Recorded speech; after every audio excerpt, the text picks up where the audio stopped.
primeira coisa é alinhar, enfim, o que significa mesmo, o que é avaliação, né? E aí eu trago são várias abordagens, mas, enfim, a avaliação ela tem essa característica de ser um processo sistemático para orientar a obtenção de dados e fornecimento de informações úteis para o julgamento de mérito ou de valor de um determinado programa ou projeto. A gente não quer só saber se o projeto atingiu meta ou não atingiu a meta. A gente quer saber só se ele foi bom ou não foi bom, mas quão bom ele foi, quão relevante ele foi. Ele é mais do que simplesmente, e nesse caso tem muita confusão, às vezes, entre monitoramento e avaliação. O monitoramento ele tem uma questão mais temporalizada, mais imediatista, mais de obtenção de dados de processo e de resultados de curto prazo. Mas, se os resultados foram obtidos, eles são bons de verdade? Quão bons são eles, né? Então, a avaliação ela tem uma característica bastante diferente de monitoramento, né? E os dados de monitoramento podem, sim, subsidiar a avaliação, mas não são a mesma coisa. Acho que é só para a gente dar essa alinhada, né?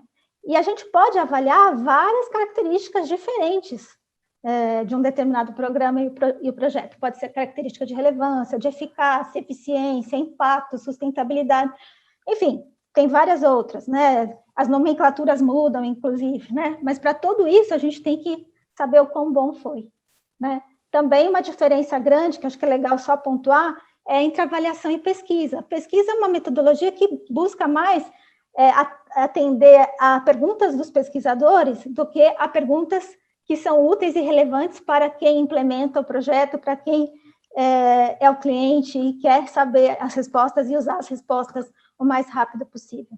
Então, existem métodos de pesquisas que podem ser incorporados à avaliação.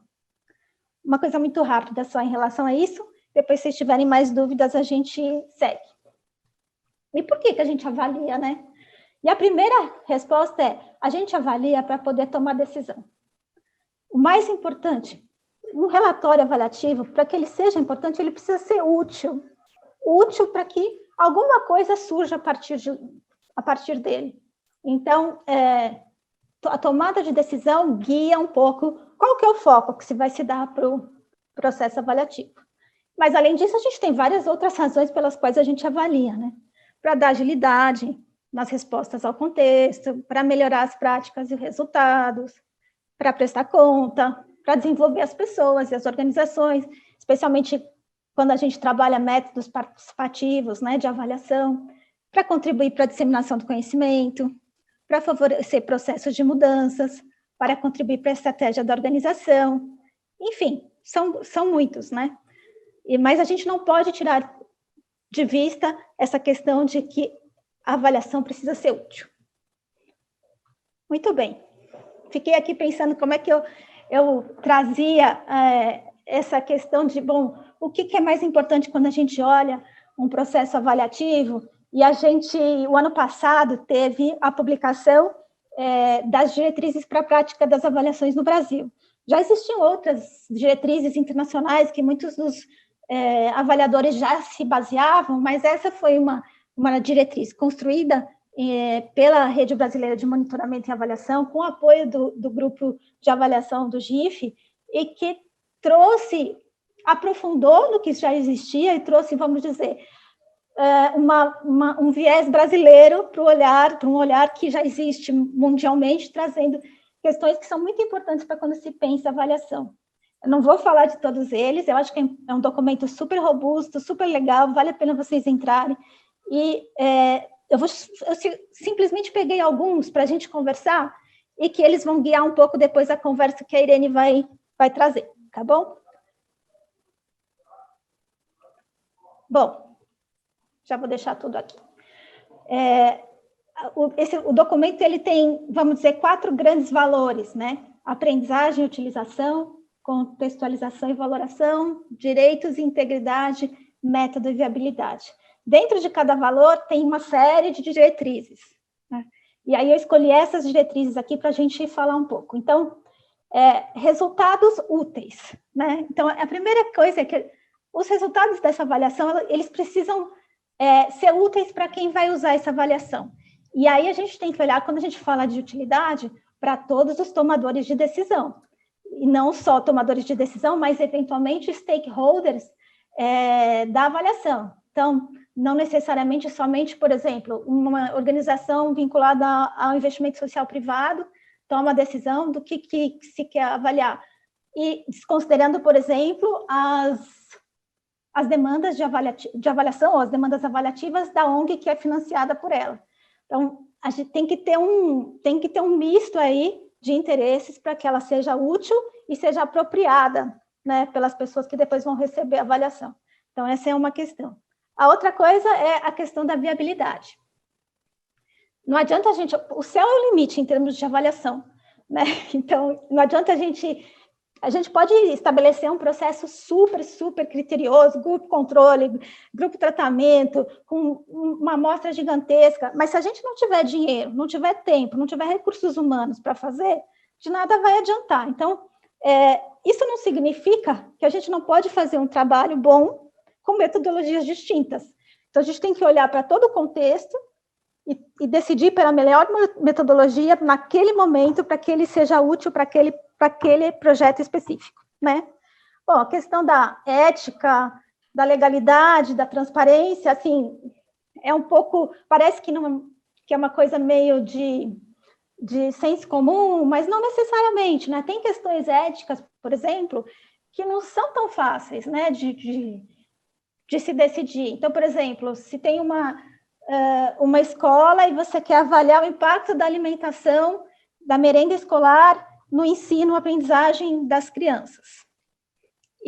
Mas você tem recurso para dar a merenda escolar para todo mundo, mas você resolve não dar a merenda escolar para metade da escola para poder avaliar a diferença. Será que isso é ético?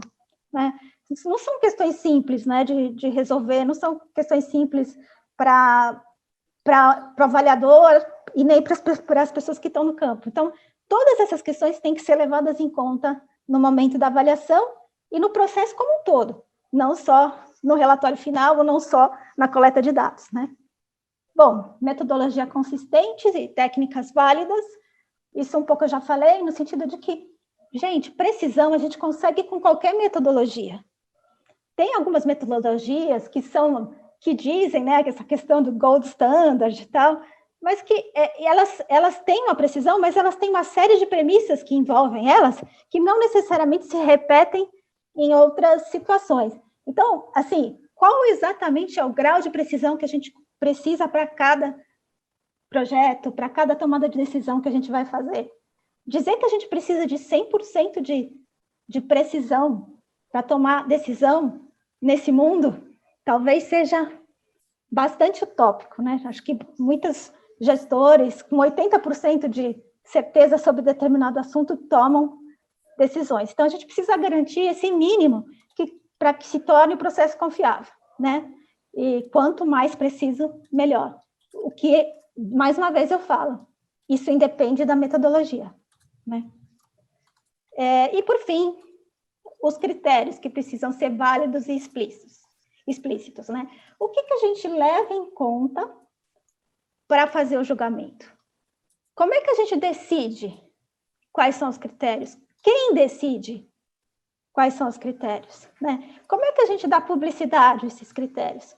Então, essas são perguntas que são muito importantes para que depois também a gente tenha clareza de que os achados avaliativos possam ser aceitos e utilizados como ferramenta de trabalho. E aí a metodologia de rubricas avaliativas, ela apoia muito nesse sentido. E aí a Irene vai falar um pouco sobre isso, e eu passo, então, a bola para ela agora. Olá, gente, boa tarde. Obrigada. Também queria agradecer ao GIF e a todos vocês que estão aqui presentes, né, para a oficina. E vamos dar prosseguimento aí ao que a Gabi já vem falando. A gente vai começar a falar entrar no tema de fato, né, que trouxe vocês aqui.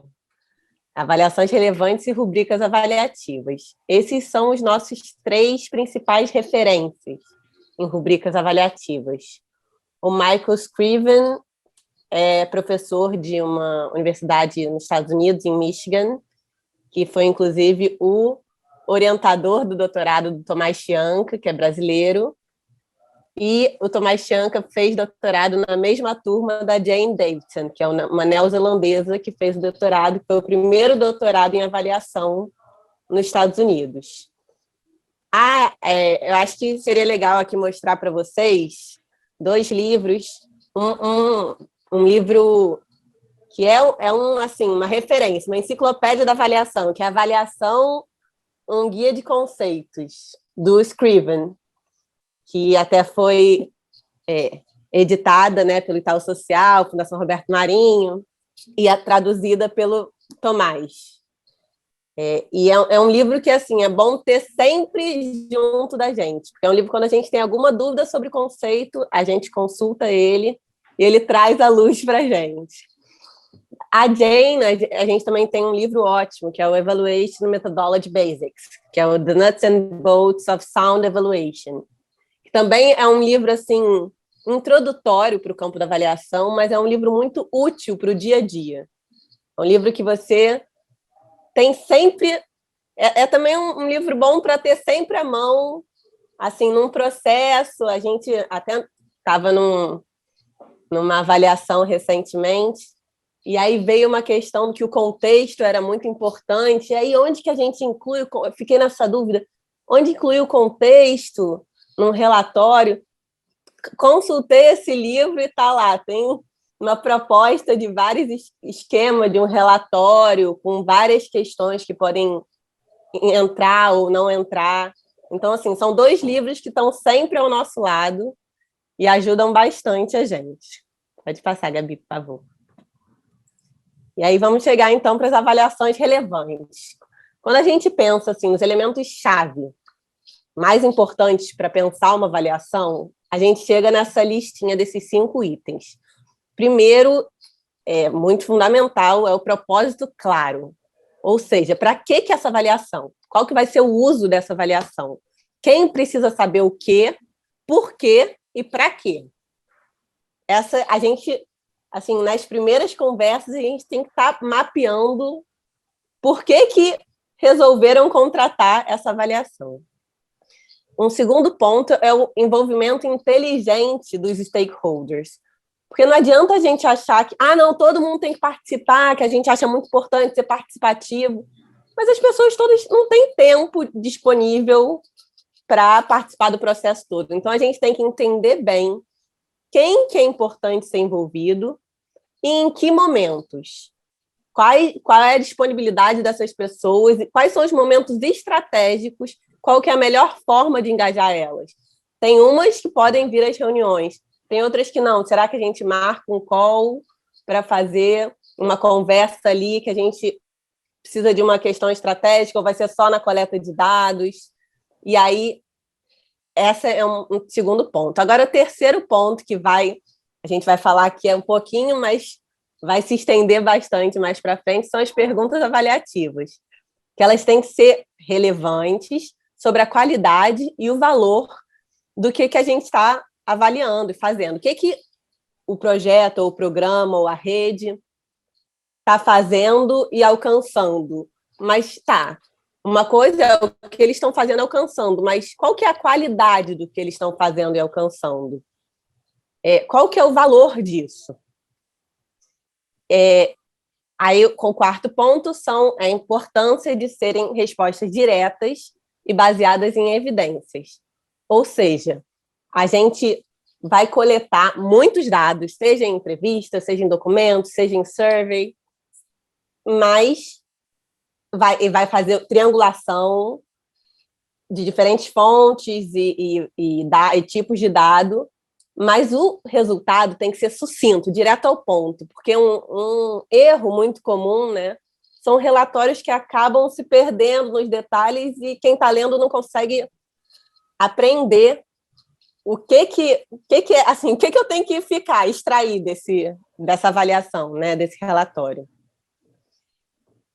Então, assim, um relatório que a gente acha adequado é quando ele vai direto responder as perguntas avaliativas, né? E traz, então, as respostas e alguns insights que sejam factíveis, né? Que possam gerar uma ação, já que é sempre importante que o uso da avaliação é a nossa principal meta. Então, assim, trazer respostas e insights que possam partir para a ação, o que não significa necessariamente uma lista de recomendações, porque isso até é uma coisa que a Jane fala, ela fala, não uso recomendações, porque recomendações parece que é um especialista que sabe o que o gestor tem que fazer, e não é isso. O gestor é o gestor do projeto ou do programa, ou a secretaria executiva da rede, é quem melhor conhece aquele programa, projeto ou rede, e que conhece todos os percalços e todas as personalidades dos interlocutores. Então, assim, a gente traz algumas sugestões, algumas propostas, e só quem está na gestão que pode avaliar o que de fato é passível de ser feito ou não. Pode passar, Gabi, por favor. Então, como eu falei, a gente vai entrar nas perguntas avaliativas, que a avaliação tem que ver com respostas bem fundamentadas a perguntas importantes. Poucas perguntas são realmente importantes. E aí tem um estatístico famoso, o John Tukey, que falou uma vez assim, muito melhor uma resposta aproximada para a pergunta certa do que pode ser muitas vezes vaga, do que uma resposta exata para uma pergunta errada, que pode sempre parecer precisa. E olha que isso é uma fala de um estatístico. Então, assim, ter as perguntas certas é fundamental para guiar o trabalho, que na verdade, esse é o pulo do gato. Por isso, assim, a gente gasta um tempo ali no início do trabalho para refinar essas questões e, assim, não ter medo das perguntas avaliativas, porque elas podem parecer difíceis de serem respondidas. Você pode só conseguir uma resposta aproximada, você não consegue ter precisão. Mas, ainda assim, é importante fazer as perguntas que realmente importam, que quem está contratando a gente precisa saber. E aí é isso. Tem muitas avaliações que acabam fazendo uma lista de perguntas, né? Muitos TRs, editais que a gente pega para fazer proposta, tem uma lista infindável de perguntas avaliativas, que são chamadas de perguntas avaliativas. E aí a gente, na primeira conversa, fala, então, a gente está entendendo que esse é o desejo de vocês, mas agora a gente precisa refinar e juntar aqui em blocos e construir as verdadeiras perguntas avaliativas que vão ser as norteadoras da avaliação, para não se perder nos detalhes e acabar, né, desperdiçando esse trabalho que pode ser tão útil. Uma das principais causas que não ter claro, né, é grave, né? O que a gente precisa realmente perguntar no início, assim, para as pessoas, organizações que nos contrataram. O que a gente realmente precisa saber aqui? Para informar quais ações. Quando a avaliação for feita, o que a gente vai saber que a gente não sabe ainda agora? Então, uma forma útil de melhorar significativamente a relevância da avaliação é ter um grupo de aproximadamente 7 perguntas avaliativas. Pode ser um pouquinho a mais, um pouquinho a menos, mas esse é um número bom para a gente não se perder nos detalhes. Porque muitas vezes o processo avaliativo não dedica um tempo para o refinamento das perguntas avaliativas, acaba passando direto para mensuração, para coleta de dados, e as perguntas ficam muito específicas, a nível de indicador. E aí não tem uma síntese, né? Não tem uma resposta assim para, por exemplo, o CEO, a CEO, que for ler só o resumo executivo, né? Que não tem tempo para ler mais de 2 páginas. Como que ela vai ler 1000 respostas? Não vai conseguir ter uma síntese. Então, isso é muito importante. E é um problema que acontece com alguma frequência, né? Uma lista gigante de pergunta detalhada sem um foco real para avaliação. Então, as perguntas certas são fundamentais. Aí, então, vamos passar lá o que a gente está querendo dizer com perguntas certas, né? Tem perguntas não avaliativas e perguntas avaliativas. As não avaliativas, por exemplo, são: o que mudou como resultado do programa?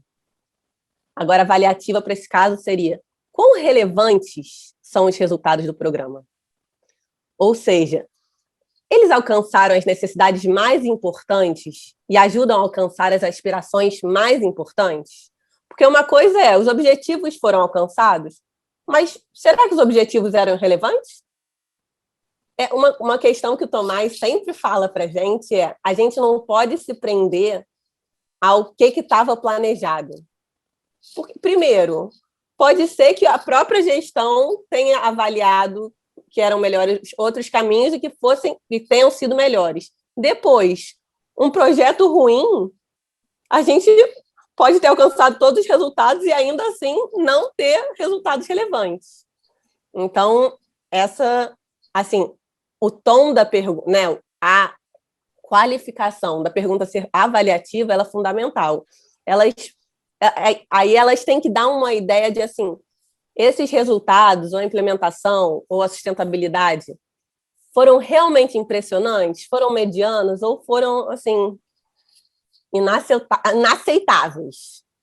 Né? Quando a gente coloca quão relevantes, a gente já está dando essa dimensão de avaliação, tem esses resultados, mas eles foram maravilhosos? Ou não? E além de estatisticamente, né, porque a gente não importa para a gente só os números, os dados quantitativos.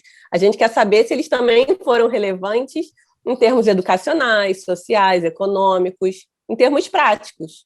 Porque a estatística por si só pode, né, é o que a gente sempre fala, a estatística pode provar qualquer coisa. Então, a gente tem que considerar os outros valores para fazer essa avaliação. Foram investimentos que valeram, esses resultados valeram os investimentos, os esforços realizados? Porque também pode ser um super resultado, mas que acabou que teve tanto demanda de investimento e esforços que na balança não valeu tanto a pena assim, né? Então, tem tudo isso que a gente tem que estar sempre atento na hora de construir essas perguntas avaliativas. Pode passar, Gabi, obrigada. E aí a gente chega finalmente, né, ao quão bom é bom. Que ferramentas a gente pode usar para definir quão bom é bom? Então, a gente considera que tem uma metodologia muito útil, que já é usada no Brasil, mas ainda por poucos profissionais, que são as rubricas avaliativas. Elas ajudam a pintar um quadro de como as evidências deveriam ser nos diferentes níveis de performance ou evolução. Ou seja, tem os critérios avaliativos, que são o que a gente está considerando importante, né, para responder se esse resultado foi bom ou ruim, e tem o valor. Então, por exemplo, um resultado... os jovens aumentaram o seu conhecimento. Mas quais jovens? Como aumentaram? E aí, nessa qualificação, a gente chega, então, se fosse excelente a implementação do projeto, os resultados seriam todos os jovens que tiveram contato com o projeto aumentaram significativamente o seu conhecimento sobre seus direitos, por exemplo. E aí, depois, no péssimo, por sua vez, nenhum jovem... Mas aí a gente faz essas gradações. E aí, o que é importante disso? É que essa construção das rubricas é junto com os stakeholders. Não é uma coisa que os avaliadores fazem do seu escritório, sem conhecer a realidade, sem ouvir quais são os valores, porque mesmo os valores podem ser variados, né? A gente pode considerar que uma coisa é importante, o cliente pode achar que não, e aí a gente vai conversar e chegar a uma construção coletiva sobre isso. Pode passar, Gabi, obrigada. E aí, então, Porque, assim, muitas vezes as pessoas são muito aficionadas aos números, né? Número é muito importante, mas os indicadores quantitativos sozinhos não dão conta da complexidade dos programas, especialmente os programas sociais. Porque essa imagem, assim, ela dá bastante ideia. A gente começa de um ponto e aí se abre, a partir do momento que você começa a conversar com quem você... Seja com o seu público final, com seus parceiros, se abre um leque de opções, de caminhos pelos quais seguir. Então, são mudanças que se propõem a fazer mudanças em sistemas complexos, em contextos que mudam rapidamente. Então, assim, número só não vai dar conta de responder o quão bom foi o programa. Pode passar, Gabi. Obrigada. E aí, então, o que são essas rubricas avaliativas? É uma metodologia de pontuação ou conceituação ou ranking para avaliação de um projeto, programa, rede, instituição. São definidos o mérito, né, que são os critérios avaliativos. Não, desculpa, o mérito, que é a escala do quão bom é muito bom, quão bom é regular, e o valor, que são os critérios avaliativos. E aí, o que deve ser levado em conta para se definir se é bom? Aí é a conversa que vai rolar por um bom tempo. Não é uma tarefa trivial de se construir, né? Porque é chegar aos valores de cada projeto. E aí é interessante trazer o histórico, né, dessa metodologia, foi a origem dela foi lá nos Estados Unidos, as notas de universidades, que são A, B, C, D. E aí lá, as redações estudantis têm já um quadro. O que significa ser A numa redação? O que significa ser B? C e D. E aí, então, se passou essa ideia da tradução de conceitos para definições pré-pactuadas para as rubricas avaliativas. Então, são definições pré-pactuadas antes da avaliação, que podem ser revisadas ao longo da avaliação, caso se entenda necessário, mas para se alinhar, vamos passar, para se alinhar as expectativas. E aí, Gabi, pode passar, por favor. E aí, por que a gente escolhe, né, as rubricas avaliativas como grande metodologia para nos apoiar no nosso trabalho? É uma metodologia que é capaz de integrar dados quant e quali, porque nessa definição de cada nível de performance, a gente pode juntar. A gente pode falar, por exemplo, que, naquele exemplo que eu trouxe, né, que os jovens aumentaram significativamente o seu conhecimento sobre os direitos, que é uma questão qualitativa, mas a gente pode falar que 80% dos jovens que foram público final do projeto aumentaram o seu conhecimento. Então, é uma forma da gente conseguir associar os dados quant e quali, que é pertinente para programas e projetos complexos, né? E, além disso, proporcionam esse alinhamento coletivo quanto aos critérios e valores de julgamento, que eu já vinha falando, e direcionam o olhar do avaliador para o que realmente importa, porque a gente constrói as rubricas avaliativas a partir de cada uma das perguntas avaliativas.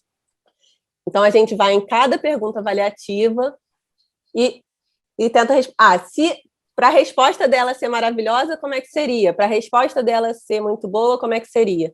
Isso para cada uma das perguntas avaliativas, com exceção de alguma, por exemplo, quais são os desafios e aprendizados. Aí não tem rubrica avaliativa, mas para grande parte das perguntas avaliativas tem. Elas dão transparência aos critérios de julgamento, porque eles são pactuados previamente e eles ficam no relatório, né? Então, a pessoa que está lendo o relatório pode falar: mas eu estou aqui lendo essas evidências, eu não concordo que seja muito bom. Mas aí ela pode ir lá no anexo e ler: mas foi definido que muito bom seria isso. Então, essas evidências realmente chegam ao muito bom. Elas diminuem a subjetividade do julgamento, né, já que tem esse alinhamento coletivo, dos valores e do mérito, e favorece isso, uma coisa muito legal, que a gente tem tido esse feedback, né, dos clientes, que favorece processos de aprendizagem ainda durante o processo avaliativo. Porque com essa construção e essa reflexão do quão bom é bom e o que precisa, quais são os critérios que precisam ser inseridos, quem está ali na implementação do projeto já vai pensando, então posso pensar em fazer isso para chegar ali. É verdade, isso é importante, a gente não está dando a atenção devida, então a gente precisa investir um pouco mais nessa linha. Isso é um retorno, assim, melhor retorno que a gente pode ter, né? Que ao longo do processo já está sendo útil o processo avaliativo, né? E, finalmente, possibilita maior apropriação dos resultados, porque os stakeholders já estão mais apropriados do processo, já estão aprendendo. E quem vai ler o relatório pode ler o acúmulo dessas discussões que a gente consolidou. E, além disso, é a grande disposição para o uso, já que nosso grande objetivo é a utilidade da avaliação. Gabi, pode passar, por favor. Aí é uma imagem que a gente gosta muito, que é que as rubricas acolhem a complexidade, né? Os caminhos podem ser super variados, os galhos com muitas ramificações, mas as rubricas vão dar conta de acolher. Pode passar, Gabi, por favor. Agora, quais são os desafios do uso das rubricas? Ao longo do processo da construção, o processo demanda o engajamento e a reflexão dos stakeholders diretamente envolvidos. Então, assim, não são reuniões que dá para você ficar desligado.